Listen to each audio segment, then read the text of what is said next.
Hi! నమస్తే. ఒక చిన్న మాట. ఒక ప్లాన్ వేశా. Vitamin A, B, C, protein, fibre. Bone strong ఉండాలి. హార్ట్ ఇంకా స్ట్రాంగ్‌గా ఉండాలి. వెయిట్ లాస్ అవ్వాలి. ఈజీగా డైట్ అవ్వాలి.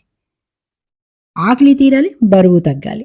ఇన్ని ప్లాన్‌లు వేస్తే ఈ శనగపప్పు, బీరపొట్టు వడలు వచ్చినాయి. బీరపొట్టు ఎలా వచ్చిందా? బీరపొట్టు రావడానికి ఏముందండి? బీరకాయ పైన ఉన్న పీల్ తీసి పాడేస్తూ ఉంటాం కదా! దాన్ని వాడేసాం. వాడేసినట్టు ఎవరికీ తెలీదు కూడా. వడలైతే అదిరిపోయినాయి. టేస్ట్ అయితే ఇంక మరలా మరలా తినాలనిపిస్తుంది. పిల్లలైతే ఇంకిష్టంగా తింటారు. ఈ బీర పొట్టుని మాత్రం క్లీన్ చేసుకొని వడలు వేసుకుంటే ఉంది. మరలా, మరలా, మరలా తినాలనిపిస్తుంది. లాంగ్ వీడియో అప్‌లోడ్ చేశాను. ట్రై చేయండి. టేస్ట్ అయితే సూపరు.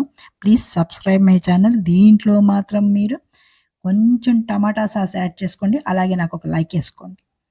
పిల్లలు ఇష్టంగా తింటారు కాబట్టి నాకొక కామెంట్ కూడా పెట్టుకోండి. Thank you for watching.